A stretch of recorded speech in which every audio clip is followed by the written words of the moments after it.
funciona.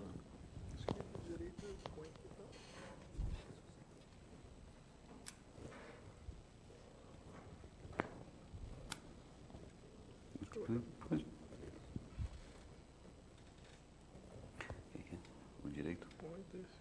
Tá.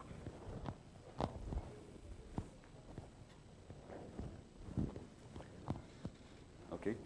First, I would like to congratulate Professor Alexei, Professor Dan, and Professor Aparecido for the organization of this very nice workshop, and also thanks for the opportunity to make this presentation and also to learn a lot during these 2 days. Well, I'll talk about numerical simulation of reservoir-wellbore coupled flow.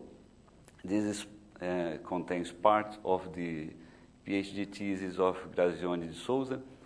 Now he's a postdoc researcher at the Universidade Estadual do Rio de Janeiro, and he was co-advised by me and by Professor Eduardo Abreu from Unicamp. Now, the outline, a brief introduction. I'll talk about the mathematical model, some results and discussion, conclusions and concluding remarks, and further work that we have been researching for the last year. The first point is, why do another reservoir simulator if there are so many commercial software that works fine? In fact, we try to we are looking to solve short time behavior. We were trying to develop reservoir simulator, specifically looking at gas reservoirs at very low permeability, not like shale gas, nano-Darcy, but we began at milli-Darcy. So we were wondering where the wellbore hydraulics could be an important role, or at what extent this could be important. Because commercial reservoir simulators, they just look for the long time behavior. And let's say you are considering full field simulation for 20, 30, 40 years. So seconds or minutes after a well begins production is not important. So this is exactly our time scale. So besides that, there is a nature of the flow problem. This is the geometry of our problem. Of course, here the size of the reservoir, or the horizontal well, is much greater than its really. But what we have here is that we have a rectangular reservoir and a horizontal well in the x direction. Let's say far from the horizontal well, the streamlines are parallel. When they get close to the wellbore, they change the pattern and become radial, and just after they get inside the wellbore, they become 1G flow. They become, let's say, X direction flow. So there is a change of flow pattern around the wellbore and also inside the wellbore. Of course, our first developments was in the vertical well. And this is the last part of his work, and it was presented in April in a conference, and the paper now is under review for publication in SPE journal.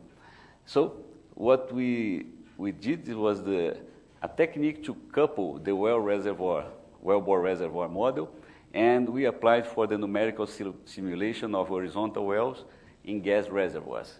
Just stressing again, with low permeability, but not in the scale of shale gas. So we considered the wellbore hydraulics, and we were able to get some storage effects. We used an implicit formulation and the finite difference method.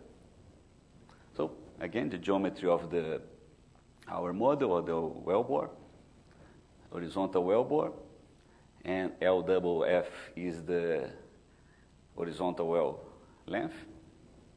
So the basic assumptions of our model. We consider the homogeneous and anisotropic porous media. We consider the same horizontal permeability in X and Y direction, and anisotropy in the vertical direction. The compressibility of the rock is small and constant, and especially in this case, compared to the gas compressibility, this is a very good assumption.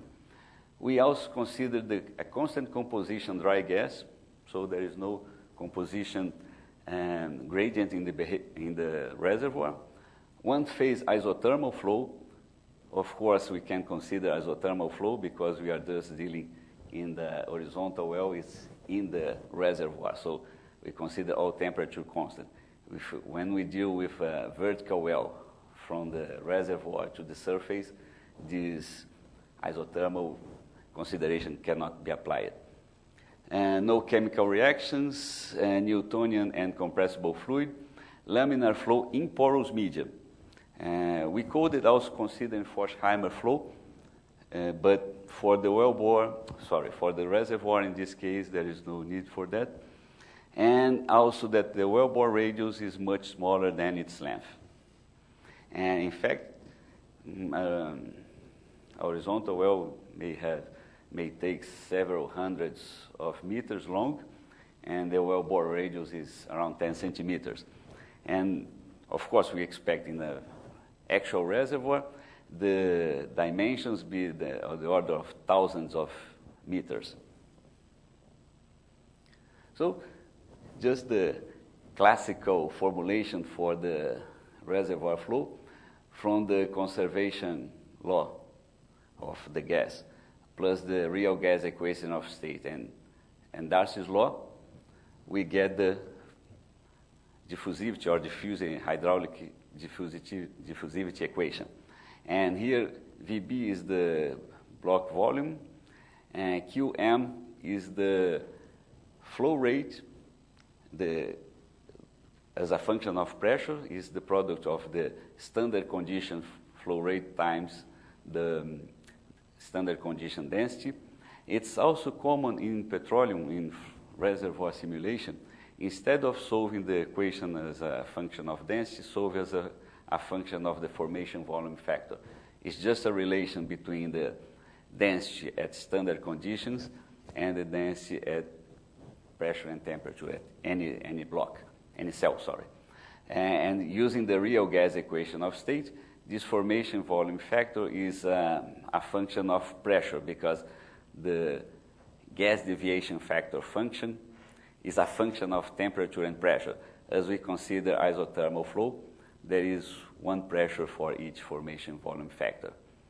We also consider the compressibility equation for the variation of the porosity with pressure. Here, phi0 and P0 are reference porosity and pressure. So we get the final expression for the diffusivity equation.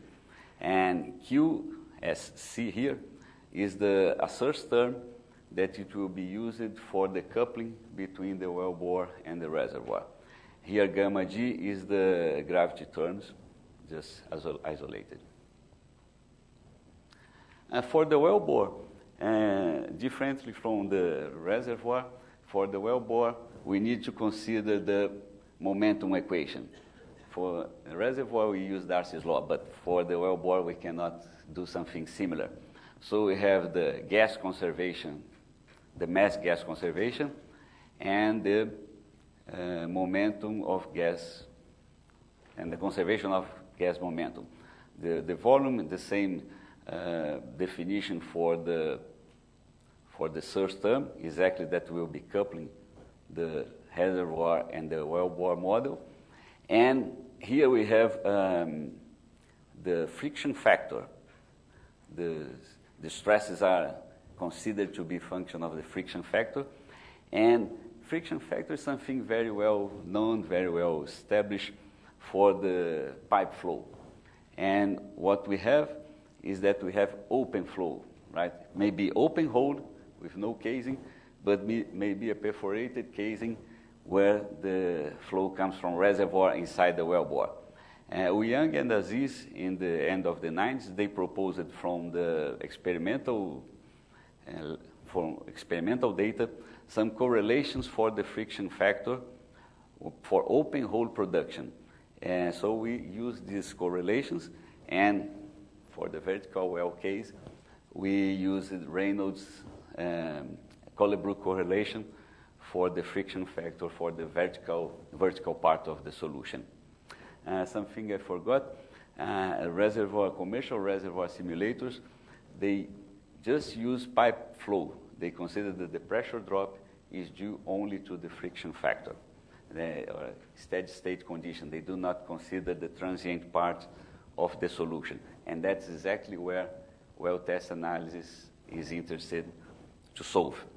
So the same way, for our case, we decide to rewrite the equation as a function of the formation volume factor, just to give the same variables for both domains. So that we get the final form of the gas mass conservation and the momentum conservation at the wellbore.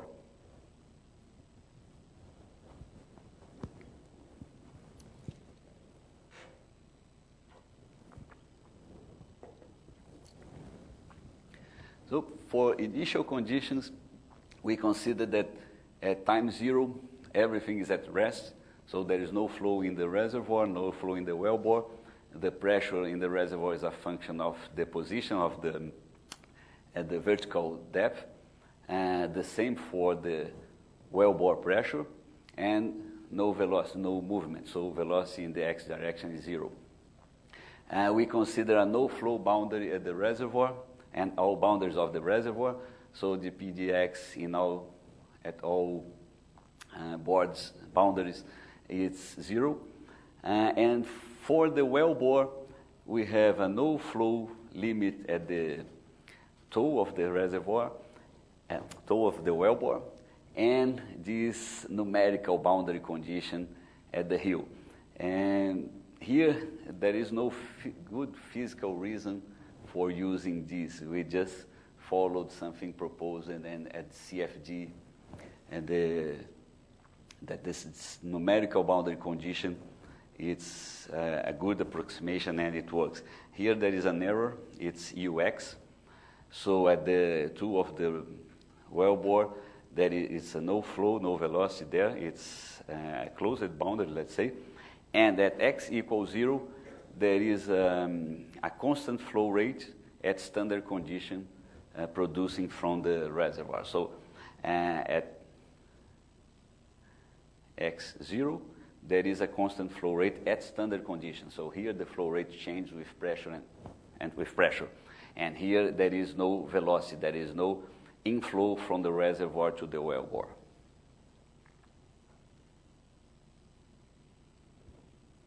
And like I said, there are the flow lines, they change the pattern from parallel flow lines at the Cartesian grid to a radial flow close to the wellbore. Osvaldo Pedrosa proposed a transition scheme between radial flow and Cartesian flow with those transition cells. So we used that approach. So we did a radial grid around the wellbore, this transition grid. And the wellbore we used a staggered grid where the velocities are calculated at the boundaries of the cells and pressures at the centers. In order to couple the reservoir and the wellbore, we use this source term. So the standard condition flow rate, it's a function of the difference of pressure in the wellbore and the reservoir times a productivity index. This is similar to the Piesman approach, but as we have radial flow around the wellbore, it reduces to Darcy's law around the wellbore, or in the, let's say, between the first cell in the reservoir and the wellbore cells. So just writing in the radial region the diffusivity equation as a function of the transmissibilities, we get this expression. This is the discretized equation, diffusivity equation, as a function of pressures. And transmissibility is the classical one, the area times permeability divided by viscosity, formation volume factor, and delta R. And this term here gamma Aij considers the compressibility, the porosity, sorry, and the porosity terms, and here again the gravity terms. Now for the staggered grid for the wellbore, this is the momentum equation. This is the pressure equation, and this is the momentum equation. For the staggered variables, because we need to calculate some velocities in the middle, in the center of the cell, and also pressures at the boundaries, we use an upwind technique for the staggered variables. Here is the definition of the alpha calculation. It's the classical upwind technique, no problem. So in the paper that we presented last April, there is a detailed derivation, but we group the terms, and we call this pseudo-velocity, that we have the velocity at the boundary of the cells at time n+1 as a function of the wellbore flowing pressure plus these terms. So what we did, we applied this pseudo-velocity, or this momentum equation here written in this form at the pressure equation. And we get a final form for the pressure equation for the wellbore. Here is the definition of CI. This is the productivity index, like I said. Here you see this is exactly Darcy's law. And this is the coupling term between wellbore and reservoir. So we have a pressure equation for the reservoir and a pressure equation for the wellbore. And what's interesting in this, when we use this approach, this upwind technique, and replace the momentum equation velocity at the mass conservation, that the matrix of coefficients for unknown pressure in solving all the system, both in reservoir and wellbore, it's a symmetric matrix, right? So once we can solve the pressure all together, and we use the Fuentes-Nucamen suggestion, and we solve the velocity. He did that for vertical wells. We solve with the same procedure to solve the velocity in the wellbore from the toe to heel. So once we have the boundary condition at the last cell, we can solve the previous one, and then successively to the first one. And so this is the solution algorithm we used. Until convergence, we evaluate fluid properties for each grid cells and boundaries of grid cells. We calculate the coefficients of the system of equations. Then we solve the linearized system for pressure using the preconditioned B-conjugate gradient method that can be used for symmetric matrix. Then solve the system of equations for wellbore velocities, this, let's say, from toe to heel. And then we check convergence. If we don't get the convergence, we update the unknowns and then repeat. Otherwise, we advance time and then repeat all calculations. How? 10 minutes? Okay. And now just to show a set of results, this is the basic data. I believe that it's not very clear. But I want to stress only one point that is a little strange, is the height of the reservoir used 250 feet. It's not a common data because horizontal wells are mainly used for not thick reservoirs, for thin reservoirs. But we wanted to use, we decided to use this thick reservoir because we want to check all the flow regimes that appear when the horizontal well is under production. I will show you some structure of that in a few slides. So the other is just initial pressure 4,500 psi. The flow rate's not big. It's 1 million standard cubic feet a day. 1 millidarcy the permeability, and that's it.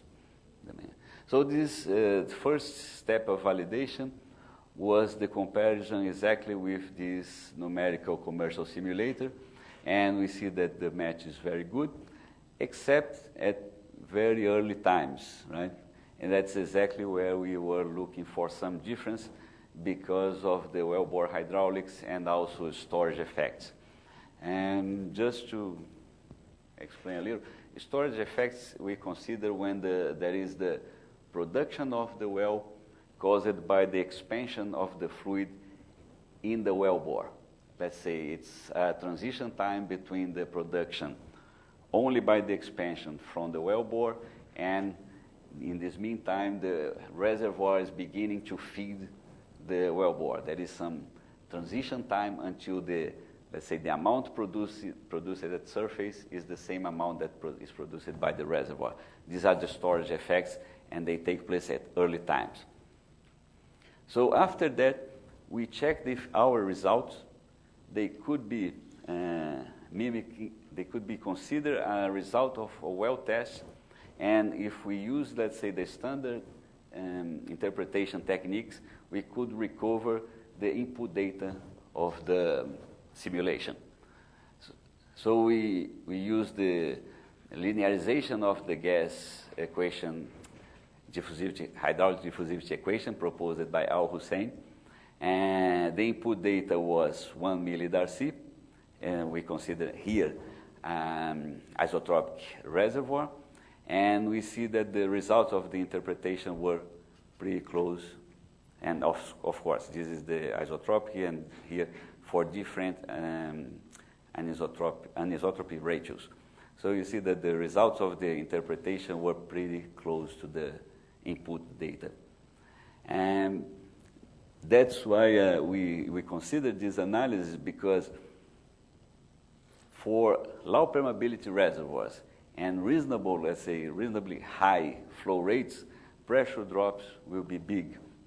And those storage effects may mask, let's say, the first flow regime, when they say there is a radial flow around the wellbore before the top and bottom of the reservoir are noticed by the pressure. After that, there is a linear flow period, and when both limits take place, this is an aerial view, there is a pseudo-radial flow, and when all boundaries are connected or linked, then there is a pseudo-linear flow. Each one of these flow regimes has an analytical solution for this problem when you have one-phase flow and etc. And this is the solution of this is the analytical solution for the diffusivity equation. And this first analysis that we did, we tried to avoid, that's why we put a thick reservoir to try to check if our model could handle with this initial radial flow. And this is the result of the interpretation of this, our output of our simulation. Here, this strange behavior has been already reported in literature for similar problems. What happens is that it's before 10 to minus 5 days, less than a second. And what happens here is that there is, at the same time that there is the expansion of the fluid or inside the wellbore, the reservoir is beginning to feed. So there may be a small oscillation, and here is 1 or 2 points at most. There may be a small oscillation, the pressure may decrease and increase. So the derivative, these traces are the derivative of the pseudo pressure function becomes negative, and then we cannot plot in a log-log plot.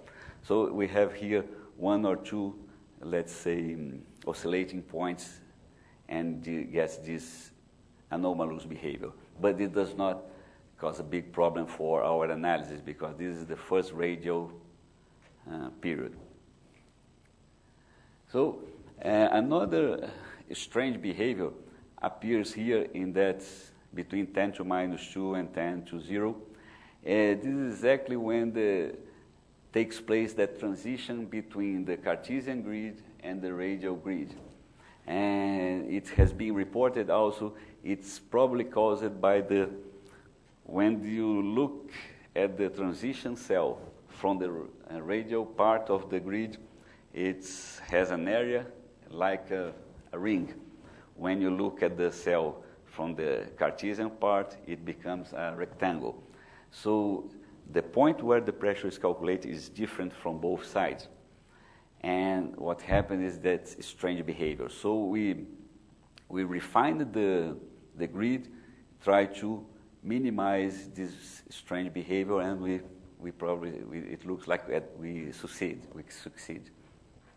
So once we solved this problem, we could check other effects just to see if our model had an answer as expected by the physics of the problem. So we kept the vertical permeability constant and increased the horizontal permeability. And as we can see, as we increase the permeability, the pressure drop decreases. So the wellbore flowing pressure is bigger. It's okay. And here is exactly the storage effects that I said. This is the standard condition flow rate at the sand phase. So it's the flow rate that is leaving reservoir and is the inflow rate from the reservoir to the wellbore. So at very early times it's almost zero, and then of course it is very quick, and it becomes the 1 million cubic feet a day. So this is exactly the storage effects when the flow rate is due to expansion of the wellbore fluid.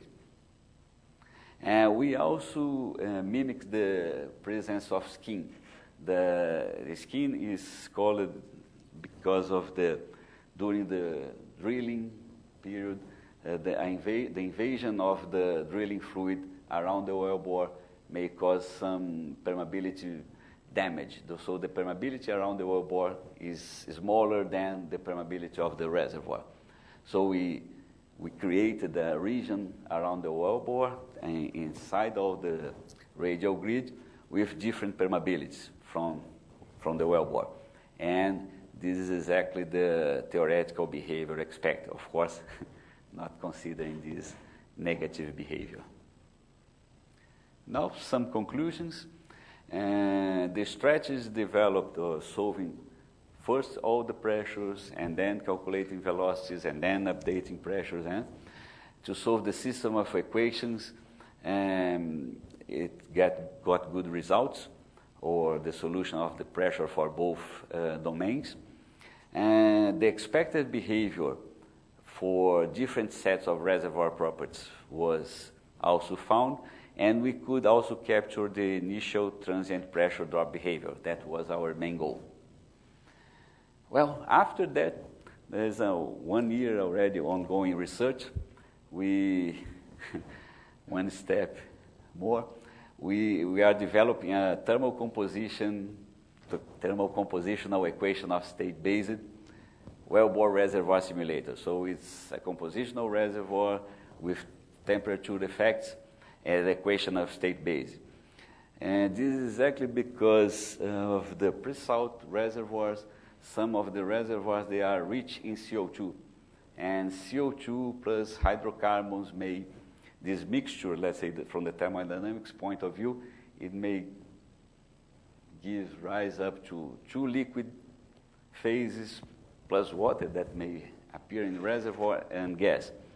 So we are planning, of course, now we are at 2-phase. Up to 4-phase flow, thermodynamics can deal with 4-phase. But at the moment we are dealing with 2-phase flow in the in the reservoir, considering temperature, it's a compositional reservoir. And also in the wellbore we have one problem.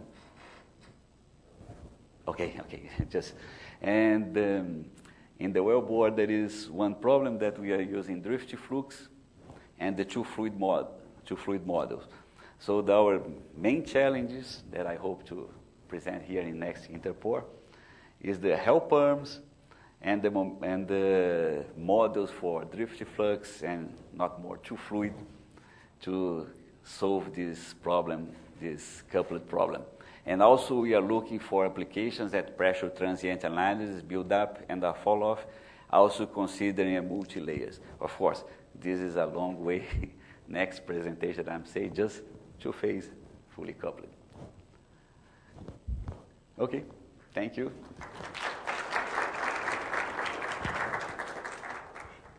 Thank you, Professor. You have time for one more question.